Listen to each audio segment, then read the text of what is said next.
दिल हुआ हमसे दोबारा या नबी सलात या रसूल अल्लाह अलैकुम सलाम या وكلهم من رسول الله ملتمس غرفا من البحر أو رشفا من اليمين صلاة يا رسول الله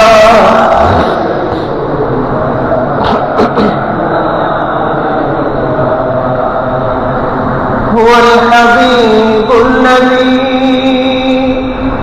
ترجى شفاعته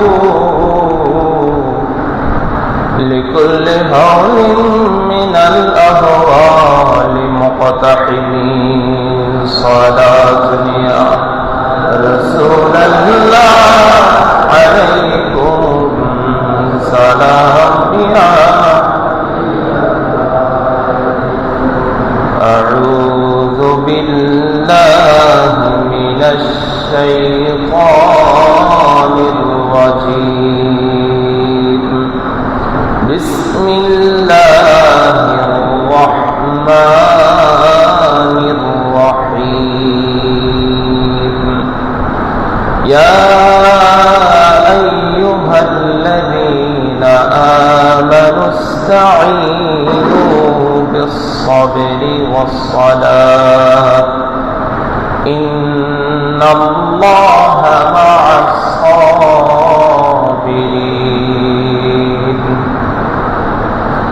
صدق الله المولانا العظيم وصدق رسوله النبي الحبيب الكريم ونحن على ذلك لمن الشاهدين والشاكرين والحمد لله رب العالمين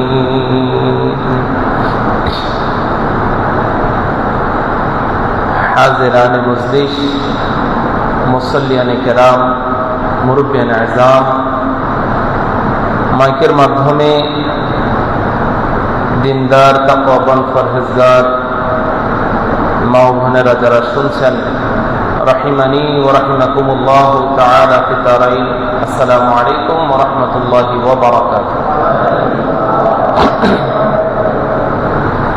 আলহামদুলিল্লাহ আল্লাহ রাব্বুল আলামিনের দয়া ও মেহেরবানিতে আজকে পবিত্র মাহে মুহররমের তৃতীয় জুমার নামাজ আদায় করার উদ্দেশ্যে আমরা সুস্থ শরীর নিয়ে সুস্থির মন মানসিকতা নিয়ে মসজিদে এসে উপস্থিত হলাম।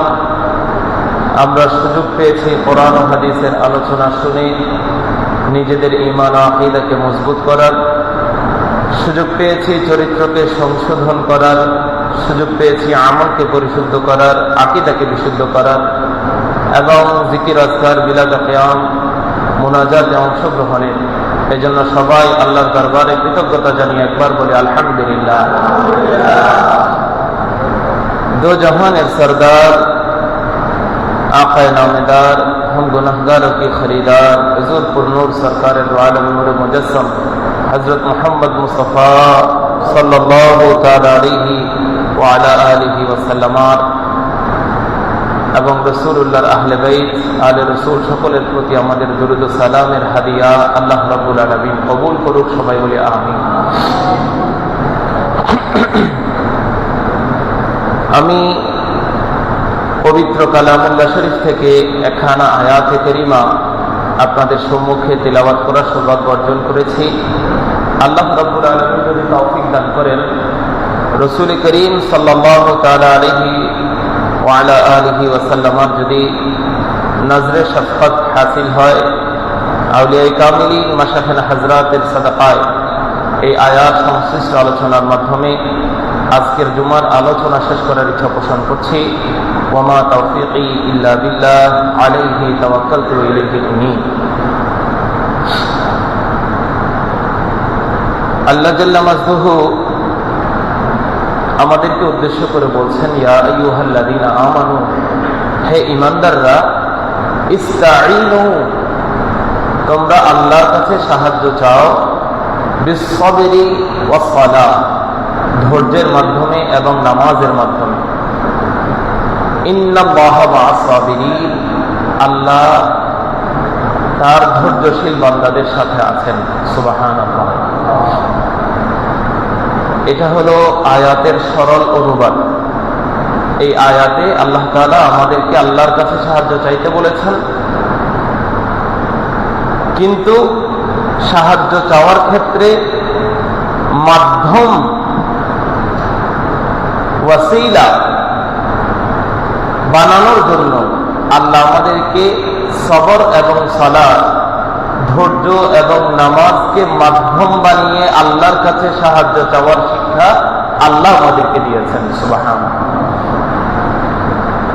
ধৈর্য এবং সালাত এই দুটি হলো আমল, এই দুটি হলো আমল। যেহেতু এই দুইটির মাধ্যমে আল্লাহ রাব্বুল আলামিন আল্লাহর কাছে সাহায্য চাইতে বলেছেন, এর অর্থ হলো আল্লাহ রাব্বুল আলামিনের কাছে এইরকম ভালো ভালো আমল দিয়ে এবং আমল ওয়ালা বান্দাকে ওসিলা করে আল্লাহর কাছে দোয়া করা যাবে। আল্লাহ এখানে সীমাবদ্ধ করেন নাই যে শুধু এই দুইটা দিয়েই দোয়া করতে হবে। এই দুইটা হলো উদাহরণ, এই দুইটা হলো উদাহরণ। কিন্তু এইরকম যে কোনো ভালো আমল করে, যে কোনো একজন ভালো আমলকারী যিনি আল্লাহ ওয়ালা, ওনার মাধ্যম নিয়ে ওনাকে ওসিলা করে আল্লাহর কাছে দোয়া করার বৈধতা এই আয়াত থেকে আমরা শিখতে পারি। আল্লাহ আমাদেরকে বুঝার তৌফিক দিক, সবাই বলুন আমিন। তো আমাদের আলোচ্য বিষয় সেটা নয়। আমাদের আলোচ্য বিষয় হলো আল্লাহ রাব্বুল আলামিন এই আয়াতে যে দুইটা শিখিয়েছেন সেটা নিয়ে। এই আয়াতে আল্লাহ আমাদেরকে কয়টা জিনিস নিয়ে সাহায্য চাইতে বললেন? সবাই বলেন দুইটা, ধৈর্য এবং নামাজ। ধৈর্য এবং নামাজ। সাহায্য চাইতে বললেন দুইটা আমল দিয়ে, কিন্তু সুসংবাদ দিলেন একটা আমলকারীকে। আয়াত আল্লাহ শেষ করছেন, ইন্নাল্লাহা মা'আস সাবিরিন, আল্লাহর সাহায্য আছে, আল্লাহর সঙ্গত্ব আছে, আল্লাহর নৈকট্য আছে, আল্লাহর ভালোবাসা আছে তাদের জন্য যারা ধৈর্যশীল। সুবহানাল্লাহ। আমার প্রশ্ন হলো, সাহায্য চাইতে বলেছেন কয়টা দিয়ে, কিন্তু সুসংবাদ দিলেন কয় দলের জন্য? এক দলের জন্য। এবং এটা কোরআনুল কারীমের উসলুব। পুরো কোরআনুল কারীমের কোন জায়গায় আল্লাহ রাব্বুল আলামিন আহকামুল হাকিমিন এটা বলেন নাই যে আমি নামাজীদের সাথে আছি। এই কথা কোরআনের কোথাও বলেন না, বলেন নাই। কোরআনুল কারীমের অন্য একটি আয়াতে এভাবে আছে যে লাইন আকামতুমুস সালাতা ওয়া আতাইতুমুজ যাকাতা, নামাজ যদি তোমরা কায়েম করো এবং যাকাত যদি দাও, এইভাবে কিছু আমলের কথা বলে আল্লাহ বলেছেন তাদের সাথেও আল্লাহ আছেন, তাদের সাথেও আল্লাহ আছেন। এককভাবে নামাজের কথা বলা হয়নি, কিন্তু এককভাবে এখানে ধৈর্যের কথা বলা হলো, কিন্তু আমল আল্লাহ শিখালেন দুইটা। কোরআন নাযিল হয়েছে রাসূলুল্লাহর কাছে, কিন্তু কোরআনের বাস্তবতা, কোরআনের আয়াতের চিত্র এটা কিয়ামত পর্যন্ত বাস্তব থাকবে। সুবহানাল্লাহ। রাসূলুল্লাহর কাছে নাযিল হয়েছে সত্য, কিন্তু কোরআনের আয়াতের প্রাসঙ্গিকতা, কোরআনের আয়াতের প্রয়োগশীলতা, কোরআনের আয়াতের বাস্তবতা এটা যুগ যুগ ধরে চলবে, কিয়ামত পর্যন্ত চলবে। সুবহানাল্লাহ। এ কারণে আমরা যখন 61 হিজরিতে কারবালার ময়দানের দিকে তাকাই, আমরা দেখি সেখানে কারবালার ময়দানে যেই দুই দলের মধ্যে যুদ্ধ হলো, ইমাম আলী মাকাম ইমাম হুসাইনের দল ওনারাও নামাজ পড়েছেন, ইয়াজিদের দল, ইবনে জিয়াদের দল, তাদের সেনাবাহিনী তারাও যুদ্ধ করেছে যে নামাজও পড়েছে। তো আল্লাহ যদি বলতেন ইন্নাল্লাহা মাআল মুসাল্লিন, আল্লাহ নামাজীদের সাথে আছেন, আমাদের জন্য এটা বোঝা কষ্টকর হয়ে যেত আল্লাহ কি ইমাম আলী মাকাম ইমাম হুসাইনের কাফেলার পক্ষে আছেন না ইয়াজিদের পক্ষে আছেন। কিন্তু আল্লাহর কোরআনের আয়াত আমাদের কাছে স্পষ্ট করে দেয় যে নামাজ তো ইয়াজিদিরাও পড়েছে, হুসাইনি কাফেলায়ও হয়েছে, আমি আল্লাহ ওই নামাজীদের সাথে নাই যেই নামাজীদের মধ্যে আহলে বাইতের মহব্বত নাই। আমি আল্লাহ ওই কাফেলার সঙ্গে, ওই কাফেলার প্রতি আমি আল্লাহর নুসরত, ওই কাফেলার প্রতি আমি আল্লাহর উলফত, ওই কাফেলার প্রতি আমি আল্লাহর নিয়ামত, যেই কাফেলা নামাজ আদায় করতে গিয়ে ধৈর্যের পরীক্ষা দিয়েছেন। সুবহানাল্লাহ। ওনারা ধৈর্য ধারণ করেছেন। তাঁবুতে আগুন জ্বালিয়ে দেওয়া হয়েছে, ধৈর্য ধারণ করেছেন। পানি বন্ধ করে দেওয়া হয়েছে, ধৈর্য ধারণ করেছেন। 6 মাসের ছোট শিশু আলী আসগরকে শহীদ করা হয়েছে, ধৈর্য ধারণ করেছেন। চোখের সামনে একের পর এক ভাই ইন্তেকাল করেছেন, ধৈর্য ধারণ করেছেন। ক্ষুধার যন্ত্রণায় কষ্ট পেয়েছেন, ধৈর্য ধারণ করেছেন। নিজের জীবনের উপর হুমকি হয়েছে, ভীতি সৃষ্টি হয়েছে, ধৈর্য ধারণ করেছেন। আল্লাহ বুঝালেন, তোমরা বুঝে নাও, আমি আল্লাহ জানান দিলাম ওই হুসাইনি কাফেলার পক্ষে আমি আল্লাহর অবস্থানে। একটু আওয়াজে বলেন না সুবহানাল্লাহ। ইতিহাস আমাদেরকে নানান তথ্য দেয়, আমরা এটা বিশ্বাস করি এবং দৃঢ়ভাবে আমরা এটা অন্তরে লালন করি। কারবালার জমিনে আল্লাহ রব্বুল আলামিনের সহায়তা, আল্লাহ রব্বুল আলামিনের নিয়ামত ও বরকত, আল্লাহ রব্বুল আলামিনের কুরবত ও উলফত সব ইমাম আলী মাকাম ইমাম হুসাইনের পক্ষে ছিল। এটা আমরা বিশ্বাস করি। এবার ইতিহাসের নানান তথ্য দিয়ে আমাদেরকে ভিন্ন কিছু বোঝাতে চাইলেও আমরা আমাদের বিশ্বাসের উপর অটল থাকতে চাই। আল্লাহ তৌফিক দিক। সবাই বলেন আমিন। হাজির মুহতারাম, আমরা বিগত জুমায় আহলে বাইতে রাসূল যারা, তাদের পরিচয়, তাদের বিশেষত্ব, তাদের মর্যাদা এবং তাদের ভালোবাসা সম্পর্কে আলোচনা শ্রবণ করেছি। আজকের জুমায় আমরা ইনশাআল্লাহুল আজিজ আহলে বাইতের এই কাফেলাকে কেন কারবালার ময়দানে যেতে হলো, কোন প্রেক্ষাপটে ওনারা সেখানে যেতে বাধ্য হলেন, এই আলোচনাটুকু শুনে ইমাম আলী মাকাম ইমাম হুসাইনের কারবালার জমিনে যাওয়াকে নিয়ে যাদের অন্তরে প্রশ্ন আছে, তাদের সেই বিষাক্ত কথাবার্তা থেকে আল্লাহ যেন আমাদের ঈমান ও আমলকে হেফাজত করে, সেটা আমাদের উদ্দেশ্য। আল্লাহ কবুল করুক। সবাই বলেন আমিন। হাজির মুহতারাম, হযরতে সাইয়্যিদানা আমিরে মুআবিয়া রাদিয়াল্লাহু তাআলা আনহু, আল্লাহ রাসূলের সাহাবী, কাতিবে ওয়াহি, উনি 20 বছর শাসন কার্য পরিচালনা করেছেন। কয় বছর? সবাই বলেন 20 বছর। এই 20 বছরের শাসনকালে কোনো বিদ্রোহ হয় নাই, কোনো যুদ্ধ হয় নাই, কোনো ষড়যন্ত্র মোকাবেলা ওনাকে করতে হয় নাই। অত্যন্ত শান্তিপূর্ণভাবে তিনি পরিচালনা করেছেন।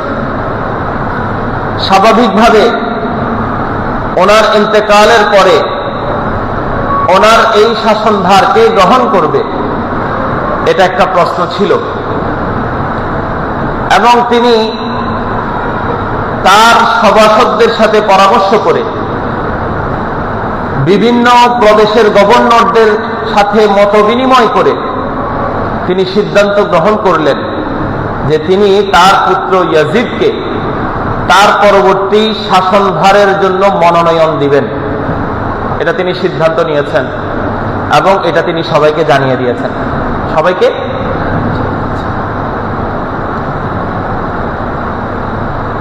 প্রশ্ন হলো, ইয়াজিদ খারাপ, সে মদ পান করত, সে জেনাবে বিচার করত, সে খারাপ চরিত্রের অধিকারী হওয়া সত্ত্বেও আমিরে মুআবিয়া রাদিয়াল্লাহু তাআলা আনহু তার পুত্রকেই কেন শাসনভারের জন্য মনোনীত করলেন? প্রথম কথা হলো, হযরত সাইয়্যিদনা আমিরে মুআবিয়া রাদিয়াল্লাহু তাআলা আনহুর জীবদ্দশায় ইয়াজিদ এই ধরনের খারাপ কাজ যে জড়িত হওয়া তার বাবার সামনে প্রকাশ হতে দেয় নাই। নিজেকে বাবার কাছে একজন ভালো সন্তান হিসেবে উপস্থাপন করেছে। আমরা তার যে অপরাধ জগতের কথা বলি, শুনি, জানি, এটা সাইয়্যিদনা আমিরে মুআবিয়া রাদিয়াল্লাহু তাআলা আনহুর ইন্তেকালের পর তার যখন ক্ষমতা অর্জন হয়েছে, ক্ষমতার অপব্যবহার করতে গিয়ে, ক্ষমতাকে সে পূর্ণভাবে চরিতার্থ করতে গিয়ে সে নানান অপরাধে জড়িয়ে পড়েছে। এটা ওনার ইন্তেকালের পরের বিষয়। ওনার কাছে তার পুত্র একজন অন্যান্য মুসলমানদের মতো স্বাভাবিক পুত্র সন্তান ছিল। চারিত্রিক দৃঢ়তা অনেক বেশি ছিল, অনেক বেশি তাকওয়াবান ছিল, এটা না হলেও খারাপ দিকগুলো অপ্রকাশিত ছিল। কিন্তু সাইয়্যিদনা আমিরে মুআবিয়া রাদিয়াল্লাহু তাআলা আনহুকে আল্লাহ রাসূলের সাহাবী হিসেবে আমরা এই জন্য সমালোচনার বিষয়বস্তু বানাই না, কারণ ওনার উদ্দেশ্য ছিল সৎ, ওনার নিয়ত ছিল ভালো। ওনার সিদ্ধান্তটা আহলে সুন্নাহ ওয়াল জামাতের জমহুর উলামায়ে কেরামের মতামত হলো ওনার সিদ্ধান্তটা ভুল ছিল, কিন্তু ওনার উদ্দেশ্যটা ভালো ছিল। কেন? ওই সময়ে সাইয়্যিদনা উসমান রাদিয়াল্লাহু তাআলা আনহুর ইন্তেকালের পর সাইয়্যিদনা মাওলা আলী শেরে খোদা রাদিয়াল্লাহু তাআলা আনহুর খেলাফত কালে উসমান রাদিয়াল্লাহু তাআলা আনহুর হত্যার বিচারকে কেন্দ্র করে জঙ্গে জামাল, জঙ্গে সিফফিন, এই ধরনের নানা যুদ্ধ সংঘটিত হয়েছে। মুসলমানরা পরস্পরের বিরুদ্ধে অস্ত্র ধারণ করেছে। সাইয়্যিদনা আমিরে মুআবিয়া রাদিয়াল্লাহু তাআলা আনহু চিন্তা করলেন, কাকে আমার পরবর্তীতে শাসনভারের জন্য নিযুক্ত করলে রক্তপাত ঘটবে না, তাকে আমি মনোনীত করব। তিনি সবার পরামর্শ করে ভেবে দেখলেন রক্তপাত এড়ানোর একটা মাধ্যম হলো ওনার নিজের পুত্রকে পরবর্তীতে মনোনয়ন দিয়ে যাওয়া, একটা উদ্দেশ্য।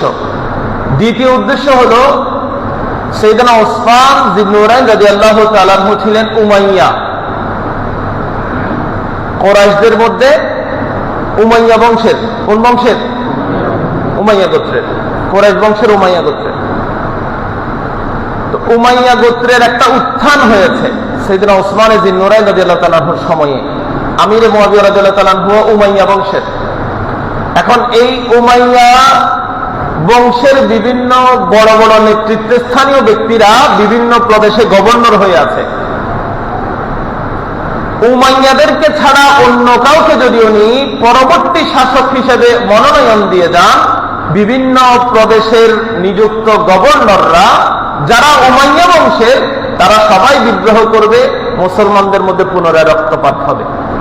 এটা তিনি বুঝতে পেরেছিলেন। উমাইয়াদের বিরোধিতায় মুসলমানদের মধ্যে পুনরায় রক্তপাত ঘটবে। তৃতীয়ত, তিনি গভর্নরদের সাথে পরামর্শ করেছেন এবং তাদের আনুগত্য কার প্রতি সেটা জানতে চেয়েছেন। মক্কা এবং মদিনা, হেজাজ, এই অঞ্চলের গভর্নর ছাড়া পুরো সালতানাত, যতটুকু অঞ্চলে মুসলমানদের শাসন তখন প্রতিষ্ঠিত ছিল, সকল প্রদেশের গভর্নররা ওনার পুত্র ইয়াজিদের শাসনকে মেনে নিতে সম্মতি জানিয়েছিল। শুধু মক্কা এবং মদিনার গভর্নররা ছাড়া এবং সাহাবারা ছাড়া বাকিরা সবাই মেনে নিয়েছে।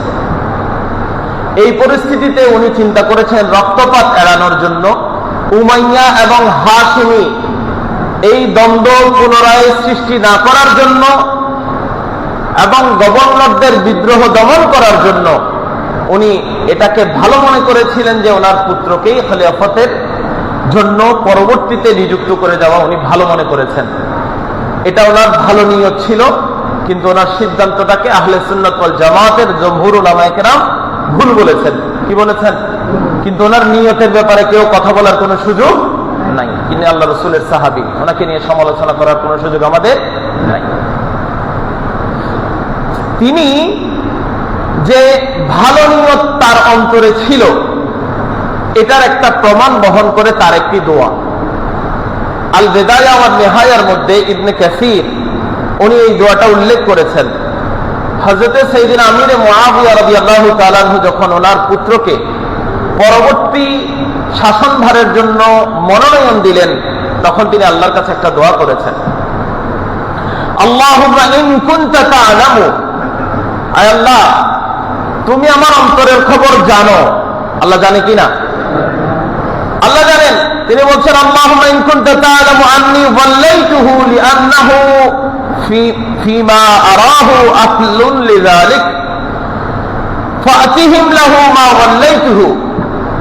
আল্লাহ তুমি যদি আমার অন্তরের খবর জেনেই থাকো, তুমি তো জানো, তাহলে আমি তাকে যেই জন্য মনোনীত করলাম যে রক্তপাত যেন না ঘটে, বিদ্রোহ যেমন দমন হয়, আল্লাহ তুমি আমার সেই উদ্দেশ্যটা তার মাধ্যমে বাস্তবায়ন করিও, যদি আমার উদ্দেশ্য আসলে এটা হয়। আর ওয়া ইন কুনতা তা'লামু আন্নী ইন্নামা ওয়াল্লাইতুহু লিআন্নী উহিব্বুহু, আর তুমি আল্লাহ যদি দেখো আমি আমিরে মুআবিয়া তাকে আমার পরবর্তী এই শাসনভারের জন্য নিযুক্ত করেছি শুধুমাত্র আমার সন্তান হিসেবে ভালোবেসে, এটা যদি আমার অন্তরের উদ্দেশ্য হয়, আল্লাহ আমি তোমার কাছে দোয়া করছি, ফালা তাতমিম লাহু মা ওয়াল্লাইতুহু, আমি তাকে যে দায়িত্ব দিয়েছি এটা তার জন্য তুমি নির্ধারণ করিও না, এটা তার থেকে তুমি ছিনিয়ে নাও। যদি আমার উদ্দেশ্য সৎ হয়, এটা যদি তুমি আল্লাহ মেনে নাও, তাহলে আমার সন্তানকে আমি যে দায়িত্ব দিয়েছি সেটা পালন করার শক্তি দাও। আর যদি আমার উদ্দেশ্য হয় সে আমার ছেলে বলে ভালোবেসে দিয়েছি, তাহলে তাকে এই শাসনভার তুমি দিও না, এখান থেকে তাকে তুমি সরিয়ে দাও। এভাবে তিনি আল্লাহর কাছে কি করেছেন? দোয়া করেছেন। যেই দোয়া প্রমাণ করে তার অন্তরে একটা খালেস নিয়ত ছিল। খালেস এই কারণে আমি আপনাদের কাছে অত্যন্ত বিনয়ের সাথে বলবো, এই জামানা, এই যুগ ঈমান রক্ষা করা বড় কঠিন। আহলে বাইতের মহব্বতের কথা বলে আমাদের অনেক ভাইয়েরা সাইয়েদনা আমির মুআবিয়া রাদিয়াল্লাহু তাআলা আনহু, যিনি রাসূলুল্লাহর একজন সাহাবী, ওনার ব্যাপারে অনেক সমালোচনা করেন, অনেক গালিগালাজ করেন, অনেক খারাপ কথা বলেন। আমরা উনি আল্লাহ রাসূলের সাহাবী, এই পরিচয়ের খাতিরে ওনার ব্যাপারে আর কোনো সমালোচনা করার কোনো সুযোগ, আল্লাহ আমাদেরকে হেফাজত করুক, সবাই বলেন আমিন। আল্লাহ রাসূল সাল্লাল্লাহু তাআলা আলাইহি ওয়াসাল্লাম বলেছেন, আসহাবী কান নুজুম বিআইয়িহিম ইক্তাদাইতুম ইহতাদাইতুম, আমার সাহাবীরা এক একটা আকাশের তারকার মতো, তুমি যাকে অনুসরণ করবা তুমি তার মাধ্যমে হেদায়েতের পথে চলতে পারবা। সুবহানাল্লাহ। আসহাবী কুল্লুহুম আদুল, আল্লাহ রাসূল বলেন আমার সাহাবীরা প্রত্যেকে ন্যায়পরায়ণ, তাদের কারোর মধ্যে অন্যায় খেয়াল নাই। এজন্য আল্লাহ রাসূলের সেই হাদিসগুলোর প্রতি লক্ষ্য করে আমরা রাসূলুল্লাহ সাহাবীদেরকে কোনোভাবেই সমালোচনার বিষয়বস্তু বানাতে পারি না। আল্লাহ আমাদেরকে বোঝার তৌফিক দিক সবাই বলেন আমিন।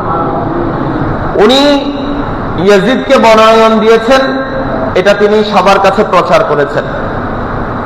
সেই বছর ৬০ হিজরিতে তিনি হজ পালন করতে গিয়েছেন। কি পালন করতে গিয়েছেন?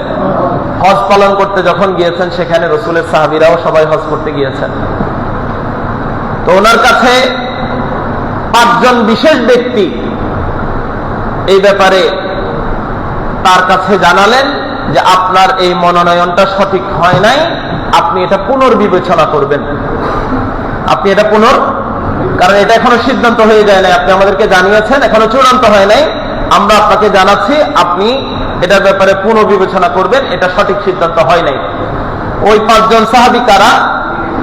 হযরত সাইয়েদনা আবু বকর রাদিয়াল্লাহু তাআলা আনহুর সন্তান আব্দুর রহমান ইবনে আবু বকর, ১ নাম্বার রাদিয়াল্লাহু তাআলা আনহু, উনি রাসূলুল্লাহ সাহাবী। হযরত ওমর ইবনে খাত্তাব রাদিয়াল্লাহু তাআলা আনহুর সন্তান আব্দুল্লাহ ইবনে ওমর রাদিয়াল্লাহু তাআলা আনহু। কয়জন গেল? 2 জন। রাসূলুল্লাহর চাচাতো ভাই হযরত সাইয়েদনা আব্দুল্লাহ ইবনে আব্বাস রাদিয়াল্লাহু তাআলা আনহু। কয়জন হলো? 3 জন। রাসূলুল্লাহর আরেকজন সাহাবী হযরত সাইয়েদনা আব্দুল্লাহ ইবনে জুবাইর রাদিয়াল্লাহু তাআলা আনহু। আব্দুল্লাহ ইবনে জুবাইর রাদিয়াল্লাহু তাআলা আনহু, এই 4 জন। আর সাইয়েদনা ইমাম আলী মাকাম সাইয়েদনা হুসাইন ইবনে আলী রাদিয়াল্লাহু তাআলা আনহু, এই 5 জন সরাসরি ওনাকে হজের সফরে জানিয়েছেন আপনার এই মনোনয়নটা সঠিক হয় নাই, আপনার উচিত এটা কি করা? পুনর্বিবেচনা করা। আমরা আপনাকে এটা জানান দিলাম যে আমরা এই মনোনয়নটার অধীনে বায়াত গ্রহণ করতে রাজি নই, এটা মেনে নিতে আমরা রাজি নই। এবং রাসূলুল্লাহর দুইজন আশারায়ে মুবাশশারার মধ্যে দুইজন সাহাবী, 10 জন জান্নাতের সুসংবাদপ্রাপ্ত সাহাবীদের মধ্যে দুইজন সাহাবী তখন মদিনায় জীবিত ছিলেন। ওনারা সরাসরি বিরোধিতা করেন নাই, কিন্তু ওনারা কোনো আগ্রহ দেখান নাই তার বায়াতের পক্ষে। একজন হচ্ছে হযরত সাদ ইবনে আবি ওয়াক্কাস রাদিয়াল্লাহু তাআলা আনহু, আরেকজন সাঈদ ইবনে যায়েদ রাদিয়াল্লাহু তাআলা আনহু। এই যে রাসূলুল্লাহ সাহাবীদের মধ্যে তখন ওনারা হচ্ছেন সবচেয়ে গ্রহণযোগ্য ব্যক্তিত্ব মুসলিম সমাজে। সাইয়েদনা আবু বকরের সন্তান, সাইয়েদনা ওমর ইবনে খাত্তাবের সন্তান, সাইয়েদনা আব্বাস রাদিয়াল্লাহু তাআলা আনহুর সন্তান, সাইয়েদনা ইমাম আলী মাকামের সন্তান। ওনারা যখন হযরত জুবাইর রাদিয়াল্লাহু তাআলা আনহুর সন্তান আব্দুল্লাহ ইবনে জুবাইর, ওনারা যখন এই মনোনয়ন না মানার কথা জানিয়ে দিয়েছেন, তখন আমির মুআবিয়া রাদিয়াল্লাহু তাআলা আনহুর সিদ্ধান্ত পুনর্বিবেচনা আসলেই দরকার ছিল। কিন্তু তিনি তোনার ওই যে পূর্বেই উনি খেয়াল করেছেন বিদ্রোহ দমন হবে, রক্তপাত মুক্ত মুসলিম সমাজ চলবে, এই খেয়াল থেকে তিনি আর ওনার সিদ্ধান্ত পরিবর্তন করেননি। এই অবস্থায় ওনার ইন্তেকাল হয়েছে। ওনার ইন্তেকালের পর ইয়াজিদ সে যখন শাসনভার গ্রহণ করল, হযরত সাইয়েদনা আমির মুআবিয়া রাদিয়াল্লাহু তাআলা আনহু তাকে ওসিয়ত করে গিয়েছিলেন যে বাবা, রাসূলের সাহাবী যারা, ইয়াজিদ কিন্তু সাহাবী না। ইয়াজিদ কি না বলেন? ইয়াজিদ যে 5 জন 7 জনের নাম বলেছে ওনারা সবাই সাহাবী। রাসূলের সাহাবীরা যদি তোমার বায়াত গ্রহণ করতে না চায়, তুমি তাদের উপর জোর জবরদস্তি করিও না, এটা তিনি ওসিয়ত করেছিলেন। কিন্তু ইয়াজিদের ভয় ছিল, ওনারা তো প্রত্যেকেই খলিফা হওয়ার জন্য উপযুক্ত, ওনাদের একজন দাঁড়িয়ে গেলে মুসলমানরা যদি তার পক্ষে দাঁড়িয়ে যায়, তাহলে তো আমার ক্ষমতা ভোগ করার, ক্ষমতাকে অপব্যবহার করার এই সুযোগটা নষ্ট হয়ে যাবে। এই ভয় থেকে সে মদিনার তৎকালীন যিনি গভর্নর ছিলেন, মদিনার গভর্নর ওয়ালিদ ইবনে উতবা, ওয়ালিদ ইবনে উতবার নিকট চিঠি পাঠিয়েছেন। আল বিদায়া ওয়ান নিহায়ার মধ্যে এসেছে, আল কামিল ফি তারিখের মধ্যে এসেছে। এগুলো মোটামুটি সব ইতিহাসের গ্রন্থে আছে এবং এগুলো সমালোচনার ঊর্ধ্বের কথাবার্তা, যেগুলোর ব্যাপারে কোনো মতভেদ নাই। সে চিঠি পাঠিয়েছে হযরতে ওয়ালিদ ইবনে উতবার কাছে, ফাখুয হুসাইনান ওয়া আব্দুল্লাহ ইবনে উমর ওয়া ইবনে জুবাইর বিল বাইআ আহাদান লাইসা ফীহি রুখসাতুন হাত্তা ইউবাইউ। তুমি এই আব্দুল্লাহ ইবনে উমর, হযরত আব্দুল্লাহ ইবনে জুবাইর, হুসাইন ইবনে আলী রাদিয়াল্লাহু তাআলা আনহুম, ওনাদের প্রত্যেকের থেকে আমি ইয়াজিদের পক্ষে বায়াত গ্রহণ করবে, নতুবা তাদের একজনকেও ছাড় দেওয়া যাবে না। নাউজুবিল্লাহ বলেন না, কি দেওয়া যাবে না? ছাড় দেওয়া যাবে না, তুমি কঠোর হবা যতটুকু দরকার। কিন্তু ওয়ালিদ ইবনে উতবা তিনি কঠোর হন নাই, তিনি তাদের প্রত্যেকের কাছে খবর পাঠিয়েছেন। গভর্নর হিসেবে মদিনা তাদেরকে আহ্বান করেছেন, গভর্নরের কার্যালয়ে ওনারা গিয়েছেন, ওনাদেরকে সেই ইয়াজিদের চিঠি পড়ে শুনিয়েছেন, তাদেরকে জানিয়েছেন আপনাদেরকে বায়াত করানোর জন্য সে আমাকে চাপ দিচ্ছে। তো ওনারা বলেছেন যে আমাদেরকে একটু সময় দাও, আমাদেরকে একটু। হযরত আব্দুল্লাহ ইবনে উমর রাদিয়াল্লাহু তাআলা আনহু এবং হযরত আব্দুল্লাহ ইবনে আব্বাস রাদিয়াল্লাহু তাআলা আনহু এই দুইজন মেনে নিয়েছেন। এই দুইজন কি করেছেন? মেনে নিয়েছেন। এটাকে বলা হয় রুখসত। কি বলা হয়? রুখসত। মানে ইসলামের বিধান পালনের ক্ষেত্রে দুইটা নীতি, একটাকে বলা হয় রুখসত আর একটা বলা হয় আজিমত। রুখসত মানে মন্দের ভালো, রুখসত মানে, আর আজিমত মানে অতি উত্তম। তো ওনারা মন্দের ভালোটা মেনে নিয়েছেন, যে এখন মেনে না নিলে রক্তপাত হবে, ঝগড়া বিবাদ হবে, থাক আমরা মেনে নেই। দুইজন মেনে নিয়েছেন। কয়জন? হযরত আব্দুল্লাহ ইবনে আব্বাস, হযরত আব্দুল্লাহ ইবনে উমর, এই দুইজন মেনে নিয়েছেন। কিন্তু হযরতে আব্দুর রহমান ইবনে আবু বকর উনিও কিন্তু বিরোধিতা ছিলেন, উনি নিজে ইন্তেকাল করেছেন, ওনাকে আর বায়াত নিতে হয়নি, ওনার প্রশ্ন আর আসে নাই, উনি নিজেই ইন্তেকাল করেছেন এর আগেই, ইয়াজিদের বায়াত নেওয়ার আগেই। বাকি রইলেন দুইজন, হযরতে আব্দুল্লাহ ইবনে জুবাইর, হযরতে হুসাইন ইবনে আলী রাদিয়াল্লাহু তাআলা আনহু। কয়জন? দুইজন। ওনারা দুজন পরামর্শ করলেন ইয়াজিদের হাতে বায়াত গ্রহণের জন্য চাপ দিচ্ছে। এখন আমাদের কি করার? দুজন একমত হলেন যে আমরা ইয়াজিদের হাতে বায়াত গ্রহণ করব না। সুবহানাল্লাহ বলেন। কিন্তু ওয়ালিদ ইবনে উতবা সে তো সরকারি কর্মকর্তা হিসেবে আমাদেরকে জোর প্রয়োগ করতে বাধ্য। আজকে সময় দিয়েছে, আমাদেরকে এই সুযোগ কাজে লাগাতে হবে। ওনারা দুজন পরিবার পরিজন নিয়ে মদিনা থেকে মক্কায় চলে গেছেন। কোথায়? সবাই বলেন। দেখেন, ওনাদের দুজনের উদ্দেশ্য যদি হতো ইয়াজিদের বিরুদ্ধে বিদ্রোহ করা, ইয়াজিদের বিরুদ্ধে যুদ্ধ করা, তাহলে ওনারা মক্কায় যেতেন না, যেতেন দামেস্কে, যেখানে ইয়াজিদ আছে। ওনারা কোথায় গিয়েছেন? সবাই বলেন। মক্কায় গিয়েছেন। কারণ কি? কারণ হচ্ছে, কিন্তু ওনাদের বিদ্রোহের খেয়াল থাকলে ওনারা অন্য এলাকায় যেতে পারতেন। কারণ মদিনা থেকে দামেস্ক কাছে, মদিনা থেকে দামেস্ক কাছে, এবং মক্কা থেকে দামেস্ক বহুত দূরে। ওনারা আরো দূরবর্তী অঞ্চলে চলে গিয়েছেন। একটা উদ্দেশ্য হলো, সেদিন ইব্রাহিম খলিলুল্লাহ আলাইহিস সালাম আল্লাহর কাছে দোয়া করেছিলেন, রব্বি জাআল হাযাল বালাদা আমিনা, আল্লাহ তুমি তোমার এই মক্কার জমিনকে নিরাপত্তা দান করো। সুবহানাল্লাহ বলেন না? তো আল্লাহ প্রতিশ্রুতি দিয়েছেন কোরআনের মধ্যে আমাদেরকে, ইন্না আউওয়ালা বাইতিন উদিআ লিন-নাস লাল্লাযী বিবাক্কাতা মুবারাকান ওয়া হুদাল লিল আলামিন ফীহি আয়াতুন বাইয়িনাতুন মাকাম ইব্রাহিম। এরপর আল্লাহ বলেন, ওয়ামান দাখালাহু কানা আমিনা, আমি আমার নবী ইব্রাহিমের দোয়া কবুল করে তোমাদেরকে জানান দিচ্ছি যে কেউ মক্কাতুল মুকাররমার হেরেম শরীফে প্রবেশ করবে তার জীবন নিরাপদ। তার জীবন ঘোষণা দিয়েছেন কে? আল্লাহ। ওনারা চিন্তা করেছেন অন্তত হেরেমে মক্কায় যদি আমরা থাকি এরা আর আক্রমণ করবে না, রক্তপাত হবে না, কিন্তু আমরা তাদের হাতে বায়াত গ্রহণ করতে রাজি নই। আবার রক্তপাতও করবে না। ওনারা হেরেমে চলে গিয়েছেন, মক্কায় চলে গিয়েছেন দুজন। বিদ্রোহের কোনো উদ্দেশ্য ছিল না, রক্তপাতের কোনো উদ্দেশ্য ছিল না, বরং রক্তপাত এড়াতে চেয়েছেন। যখন ইয়াজিদের কাছে এই খবর পৌঁছালো যে ওয়ালিদ ইবনে উতবা হযরত সাইয়েদনা ইমাম হুসাইন এবং হযরত আব্দুল্লাহ ইবনে জুবাইরের বায়াত গ্রহণ না করে তাদেরকে মদিনা ত্যাগ করে মক্কায় যেতে দিয়েছেন, ইয়াজিদ ক্ষিপ্ত হলো এবং ওয়ালিদ ইবনে উতবাকে সেখান থেকে বরখাস্ত করে তার স্থলে আরেকজনকে গভর্নর হিসেবে নিযুক্ত করলো, যার নাম ছিল সাইদ, আমর বিন সাইদ। আমর বিন, মনে রাখবেন, আমাদের অনেকের অন্তরে এই বিশ্বাস যে ইয়াজিদের এখানে ইমাম হুসাইনের শাহাদাতের পিছনে কোনো হাত নাই। আমি আপনাদেরকে এই কথাগুলো মনোযোগ দিয়ে শুনতে বলবো। যদি ইমাম আলী মাকাম ইমাম হুসাইন তো চেয়েছেন নিরাপত্তার জীবন যাপন করবেন, হেরেমে মক্কায় থাকবেন, আব্দুল্লাহ ইবনে জুবাইর এটাই চেয়েছেন, তাহলে এই অপরাধের কারণে ওয়ালিদ ইবনে উতবাকে গভর্নর পদ থেকে বাদ দিয়ে তার স্থলে একজন কর্কশ, রূঢ়ভাষী, একজন বদমেজাজি একজন মানুষকে কেন সেখানে নিযুক্ত করা হলো? তার নিযুক্ত করার পেছনে একটা উদ্দেশ্য আছে না নাই? নাহলে তো যিনি ছিলেন তিনি থাকতে পারতেন, ওয়ালিদ ইবনে উতবা গভর্নর পদে থাকতে পারতেন। সে কিন্তু তা করে নাই।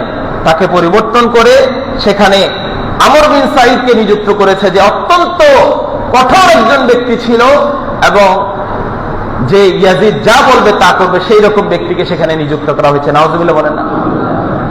আমি আপনাদেরকে ঘটনা বলার পর এগুলো যে আল্লাহ রাসূল ভবিষ্যৎবাণী করে দিয়েছেন, আপনাদেরকে বুখারী মুসলিমের হাদিস শরীফ শোনাবো ইনশাআল্লাহ, তখন মিলাবেন।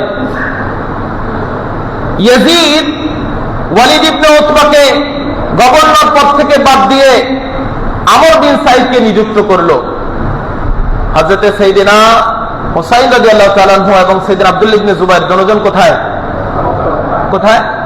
মক্কায় আছেন। ওনারা মক্কায় যাওয়ার পর যখন আমর বিন সাইদ যখন গভর্নর হয়েছে মদিনার, সে গভর্নর হওয়ার প্রথম দিন কসম করে বলল যে আমি মক্কায় আক্রমণ করব এবং এরা বায়াত গ্রহণ না করলে হত্যা করব। নাউজুবিল্লাহ। এইরকম মানুষকে গভর্নর নিযুক্ত করেছে। তো সে যখন এই কসম করেছে, ওনারা যখন মক্কায় গিয়েছেন তখন হজের মৌসুম চলে আসছে। কিসের মৌসুম? হজের মৌসুম চলে আসছে। হজের মৌসুম চলে আসার কারণে লাগাতার 3 মাস, কয় মাস? 3 মাস। এটা হলো জিলকদ, জিলহজ, মুহররম। জিলকদ, জিলহজ, মুহররম। এই 3 মাস যেহেতু হারাম মাস, এই মাসগুলোতে যুদ্ধ করার অনুমতি ইসলামে নাই। এই কারণে ইমাম আলী মক্কাম, ইমাম হুসাইন এবং আব্দুল্লাহ ইবনে জুবাইর ওনারা সেখানে অবস্থান করলেন। ওনাদের মক্কায় অবস্থান প্রায় 5.5 মাস হয়ে গেছে, 5.5 মাস।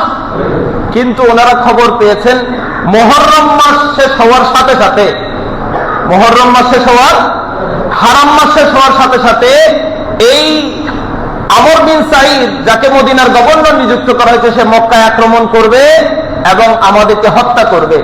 এই খবর যখন পেয়েছে তখন ওনাদের দুজনকে সিদ্ধান্ত নিতে হচ্ছে, ওনারা এখন মক্কায় থাকবেন না, চলে যাবেন। দুজন বৈঠক করেছেন, হযরত আব্দুল্লাহ ইবনে জুবাইর, হযরত ইমাম আলী মক্কাম, ইমাম হুসাইন রাদিয়াল্লাহু তাআলা। আব্দুল্লাহ ইবনে জুবাইর রাদিয়াল্লাহু তাআলা বলছেন, আমরা যেহেতু প্রতিরোধ করতেই হবে, তাহলে আমরা মক্কা থেকেই করি। কারণ মক্কায় আমাদের বংশের মানুষজন আছে, কুরাইশের বংশের মানুষ আছে, মুসলমানরা আছে, ওরা আমাদের পক্ষে তাদের বিরুদ্ধে দাঁড়াবে। ইমাম আলী মক্কাম, ইমাম হুসাইন রাদিয়াল্লাহু তাআলা বলছেন, জগতের যে কোনো জায়গায় আমি হুসাইনের উপর তরবারি চলতে পারে, আমি মেনে নিব, কিন্তু আমি হুসাইনের কারণে কাবাতুল্লাহর চত্বর, এই হারামটা যেখানে আল্লাহ রক্তপাত নিষিদ্ধ করেছেন, এখানে রক্তপাত ঘটবে, এটা আমি মেনে নিতে পারবো না। উনি সিদ্ধান্ত নিলেন, আমি মক্কায় থাকতে চাই না, কারণ মক্কায় আমি থাকলে এখানে ইয়াজিদের বাহিনী আসবে এবং এখানে রক্তপাত ঘটিয়ে মক্কার পবিত্রতা নষ্ট করবে। আব্দুল্লাহ ইবনে জুবাইর রাদিয়াল্লাহু তাআলা থেকে গেলেন। থেকে গিয়েছেন হযরত হুসাইন রাদিয়াল্লাহু তাআলা, উনি ওনার পরিবার পরিজনকে নিয়ে বের হয়ে গিয়েছেন, ওইদিকে যাব। আব্দুল্লাহ ইবনে জুবাইর রাদিয়াল্লাহু তাআলা যে থেকে গেলেন, ওনার কি হলো? মক্কায় যখন উনি ছিলেন, ঠিকই যখন মুহররম শেষ হয়েছে, ওই আমর বিন সাঈদ, যাকে মদিনার গভর্নর নিযুক্ত করা হয়েছে, সে মক্কায় এসেছে। মক্কায় এসে মক্কায় আক্রমণ করে হযরতে আব্দুল্লাহ ইবনে জুবাইর রাদিয়াল্লাহু তাআলার পক্ষে কিছু মানুষ দাঁড়িয়েছে, তাদেরকে শহীদ করেছে। হযরত আব্দুল্লাহ ইবনে জুবাইর রাদিয়াল্লাহু তাআলাকে শহীদ করেছে। মক্কায় আক্রমণ চালিয়ে মক্কার হেরেমের পবিত্রতা নষ্ট করেছে। নাউযুবিল্লাহ বলেন। ইমাম আলী মক্কাম, ইমাম হুসাইন রাদিয়াল্লাহু তাআলা এই কারণে বাধ্য ছিলেন। আমরা তো জানি শুধু কুফার মানুষ চিঠি দিয়েছে, কুফার মানুষ, সেটাও একটা কারণ, সেটাও একটা কারণ, কিন্তু তিনি চান নাই যে উনি মক্কায় অবস্থান করবেন আর এই কারণে ইয়াজিদের বাহিনী মক্কায় এসে আক্রমণ করে মক্কার হেরেমের পবিত্রতা নষ্ট করবে, এটা ইনি মেনে নিতে পারেন নাই। কারণ আল্লাহর কোরআন ঘোষণা দিয়েছে, ওমান দাখালাহু কানা আমিনা। এই হেরেমে মক্কাকে আল্লাহ রাব্বুল আলামিন আমানত, নিরাপত্তার স্থল বলেছেন, সেখানে রক্তপাত হবে, এটা তিনি মেনে নিতে পারেন নাই। এটা অন্যতম একটা কারণ ছিল মক্কা ছেড়ে বেরিয়ে যাওয়া। উনি যখন মক্কা ছেড়ে চলে যাবেন, ইমাম আলী মক্কাম, ইমাম হুসাইন রাদিয়াল্লাহু তাআলা আনহু, তখন ওনাকে সাহাবায়ে কেরাম পরামর্শ দিয়েছেন। হযরত আব্দুল্লাহ ইবনে ওমর, আব্দুল্লাহ ইবনে আব্বাস, যে দুইজন মেনে নিয়েছেন, ওনারা পরামর্শ দিয়েছেন। হযরত আবু সাঈদ খুদরি রাদিয়াল্লাহু তাআলা আনহু পরামর্শ দিয়েছেন যে ভাই, আপনি যায়েন না, ওরা কিন্তু আপনার সাথে ভালো আচরণ করবে না। কিন্তু তাফসীরে তাবারির মধ্যে এসেছে, ইমাম আলী মক্কাম, ইমাম হুসাইনের কাছে কুফাবাসীর পক্ষ থেকে 12,000 চিঠি এসেছে। কত? 12,000 চিঠি। এটার বিভিন্ন মত আছে, আমি তাফসীরে তাবারির কথা বললাম। ইমাম তাবারি সবচেয়ে গ্রহণযোগ্য ব্যক্তিত্ব এই ক্ষেত্রে। 12,000 চিঠি, আপনি আসেন আমাদের কাছে, আমরা আপনার পক্ষে আছি, আমরা চাই আপনাদের মতো রাসূলুল্লাহর বংশধররা, রাসূলুল্লাহর সাহাবিয়াতের মাকাম যাদের আছে, তারা আমাদের শাসক হবেন, এই ইয়াজিদের শাসন আমরা মানতে চাই না। এভাবে কত হাজার চিঠি এসেছে? 12,000 চিঠির জবাব দেওয়া একটা বিষয়। যদি আল্লাহ রাসূলের হাদিস হলো, মুসলমান যদি বিপদের সময় ডাকে সাড়া দিতে, বলেন না, সাড়া দিতে হবে। আল্লাহ রাসূল বলছেন, লিল মুসলিমি আলাল মুসলিমি সিত্তু খিসাল, এক মুসলমানের উপর অপর মুসলমানের 6টা অধিকার আছে। কয়টা? সেখানের মধ্যে আল্লাহ রাসূল বলেছেন, আইন ইউজিবা ইদা দাআহু, মুসলমান যখন তাকে ডাকবে তখন তার ডাকে কি দেওয়া? সাড়া দেওয়া। আমরা এই দাওয়াত মানে বুঝছি শুধু বিয়ের দাওয়াত, মেজবানের দাওয়াত। এই দাওয়াতের মধ্যে সেটা আছে, এটা অন্তর্ভুক্ত আছে। আমাকে যদি দাওয়াত দেয় আমি যাব যে কোনো কারো কাছে, ওই দাওয়াতও আছে। আবার মজলুমের দাওয়াত, নির্যাতিত হয়ে কেউ যদি ডাকে, তার ডাকে সাড়া দেওয়া, এটাও মুসলমান হিসেবে অপর মুসলমানের উপর কর্তব্যের অংশ। তাহলে ইমাম আলী মক্কাম, ইমাম হুসাইনের 2টা দৃষ্টিভঙ্গি প্রাধান্য ছিল। এক হচ্ছে মক্কার হেরেমের মধ্যে রক্তপাতকে তিনি পছন্দ করেন নাই, হেরেমের পবিত্রতা নষ্ট হবে। দুই হচ্ছে কুফার মানুষের এতবারের চিঠি, মুসলমানরা তাকে আহ্বান করছে, তিনি সাড়া না দিলে রাসূলুল্লাহর কাছে কি জবাব দিবেন।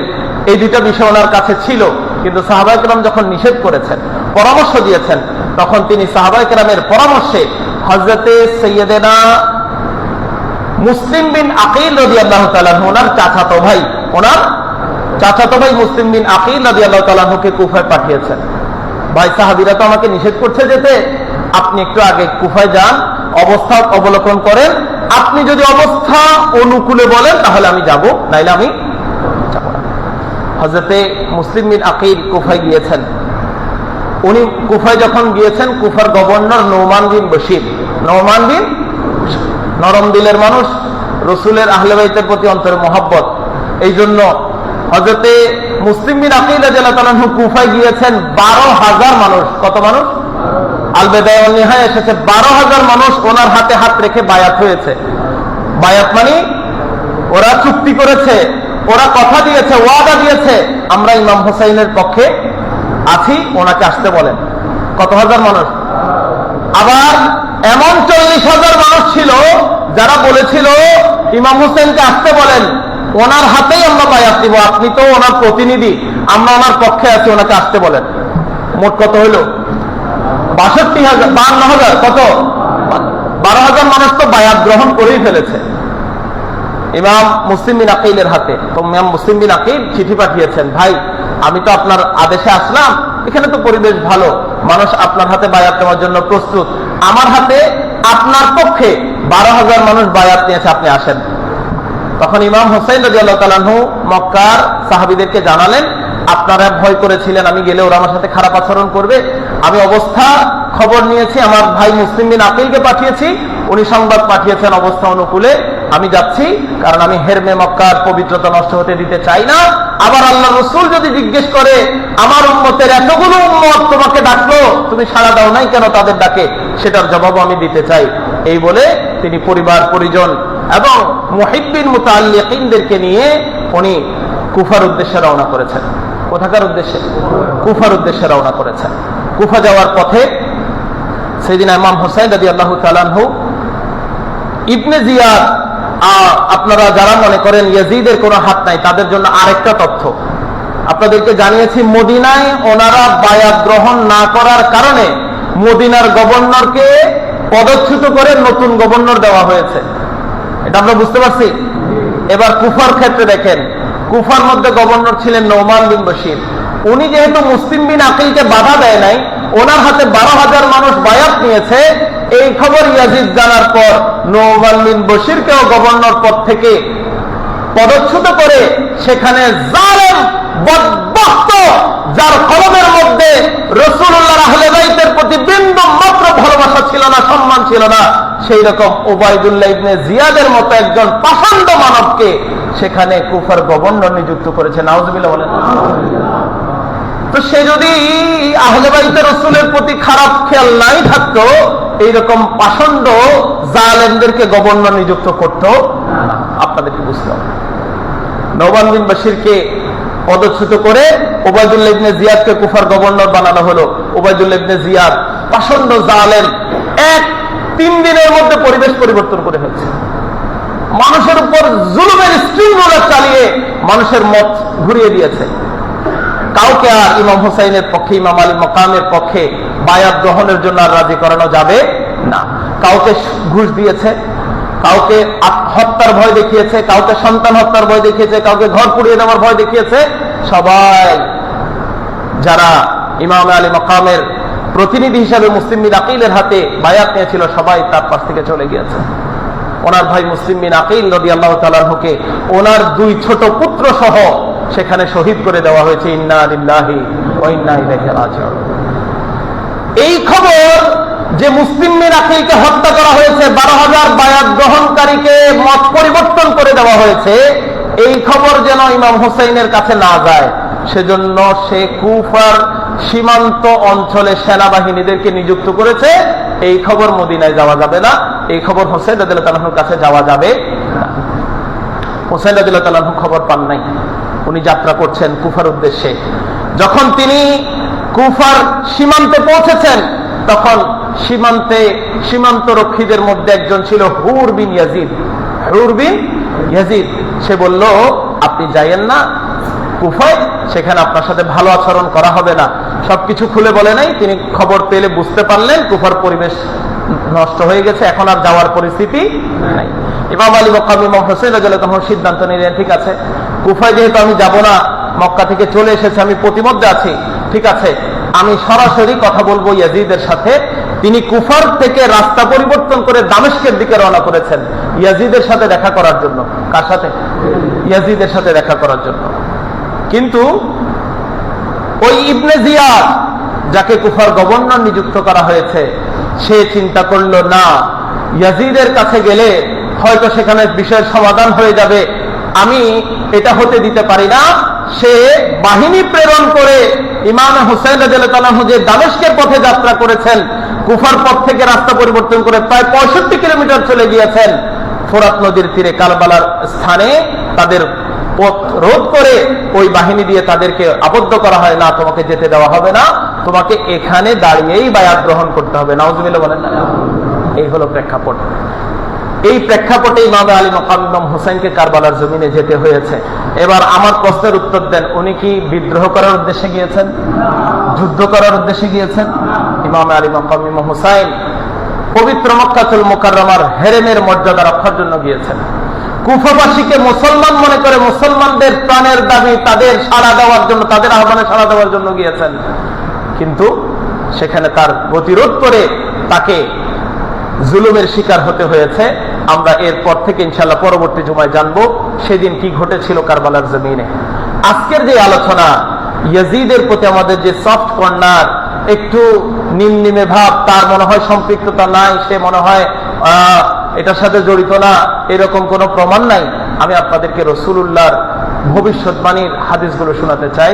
আল্লাহ আমাদেরকে বুঝার এবং পরিশুদ্ধ আকীদা লালন করার তৌফিক দান করুন।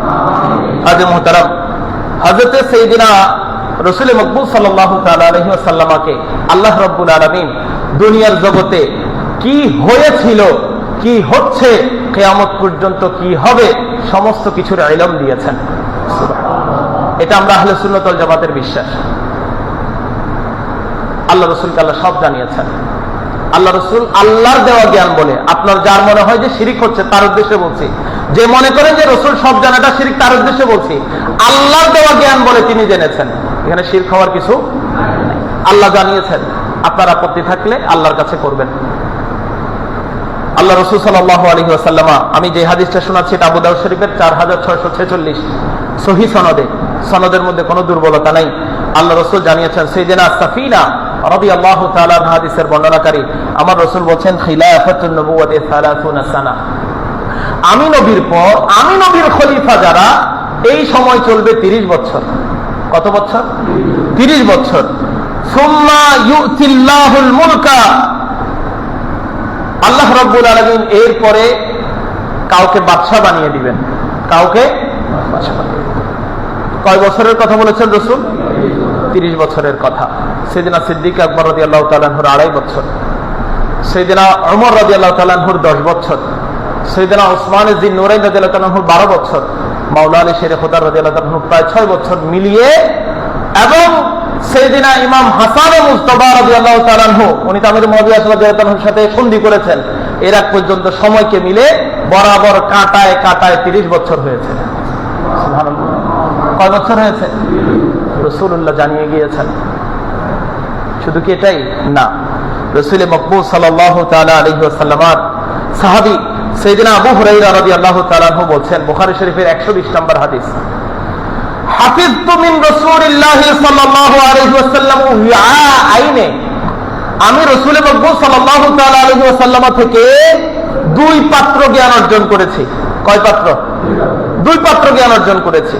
জ্ঞানের 2টা দিক অর্জন করেছি, জাহির ও বাতিন। প্রকাশ করা যায় যেটা এমন জ্ঞান, প্রকাশ করা যায় না যেটা এমন জ্ঞান। উনি বলছেন, আমি আবু হুরায়রাকে তোমরা চিনো, যে আমি সবচেয়ে বেশি হাদিস বর্ণনা করেছি।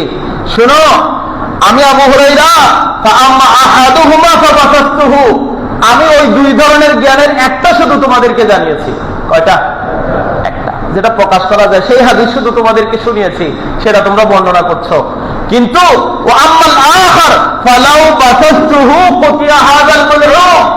আর আমি এমন রাসূলুল্লাহর এমন গোপন হাদিসগুলো জানি, এগুলো প্রকাশ করলে আমি আবু হুরায়রার গর্দান কেটে দেওয়া হবে।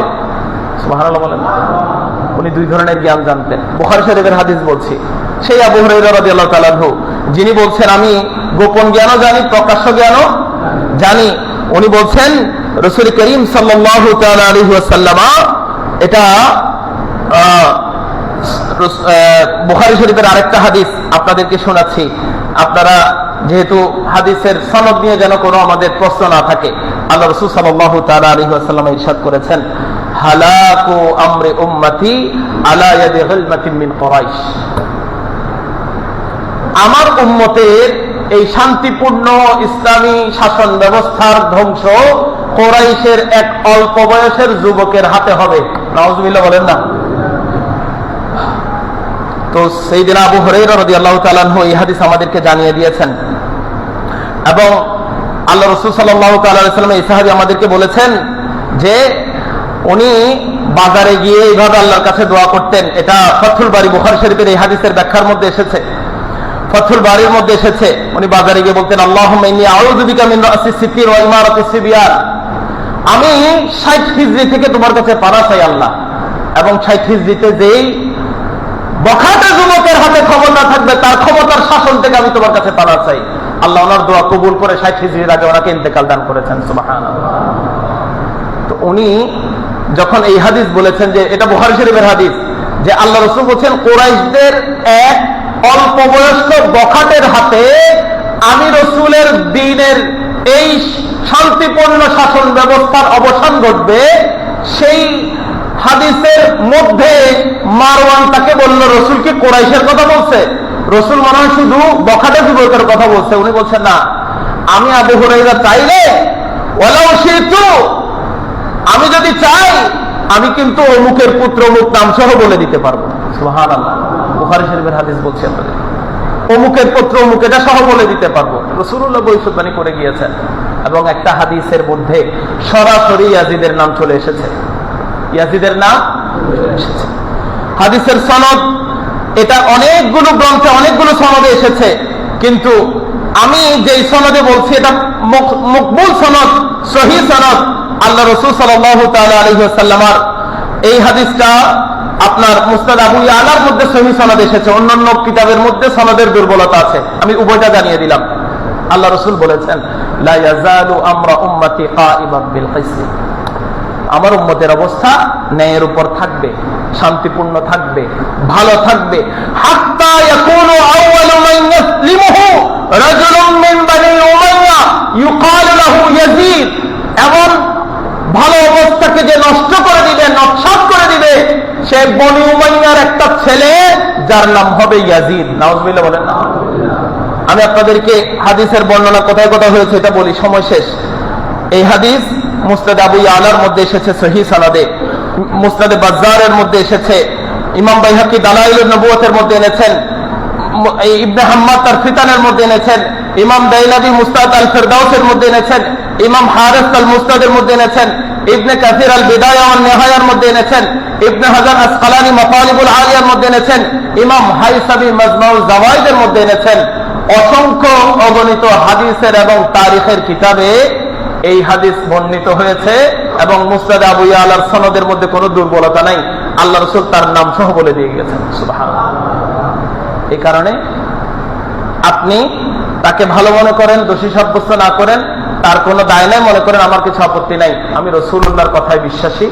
আমরা যখন কুফার গভর্নর পরিবর্তন করেছে, মদিনার গভর্নর পরিবর্তন করেছে ইমাম আলী মক্কামের প্রতি কঠোরতা আরোপের জন্য, এটাতেই তার সম্পৃক্ততা প্রমাণিত হয়ে যায়। আমরা ইনশাআল্লাহ আগামী জুমায় কারবালার জমিনে উনি যখন পথরুদ্ধ হয়েছেন সেখান থেকে পরবর্তী ঘটনা প্রবাহ সম্পর্কে জানবো। আল্লাহ রাব্বুল আলামিন আহলে বাইতের ভালোবাসা আমাদেরকে দান করুক। ওমা আলাইনা ইল্লাল বালাগ। আপনাদের জন্য একটা দাওয়াত, আগামীকাল শনিবার ইসমাহানি টেক্সটাইল মসজিদে একটা তাফসিরুল কোরআন মাহফিল, আল্লামা গিয়াসউদ্দিন তালুকদার সাহেব উনি ইনশাআল্লাহ তাফসির পেশ করবেন, আপনাদেরকে দাওয়াত করা হয়েছে। আমাদের একজন মুসল্লি ভাই জনাব সালাউদ্দিন রাসেল ভাই, উনি ওনার মা এবং শাশুড়িকে নিয়ে উমরায় যাবেন, আপনাদের কাছে দোয়া চেয়েছেন। আমাদের একজন ভাই মসজিদের জন্য 2000 টাকা দান করেছেন, শহীদুল ইসলাম ভাই, আল্লাহ তার দানকে কবুল করুক। এবং আরো একজন ভাই মোহাম্মদ শফিকুল ইসলাম, উনিও মসজিদের জন্য 2000 টাকা দান করেছেন, ওনার মা বাবার জন্য দোয়া চেয়েছেন, আমরা ইনশাআল্লাহ দোয়া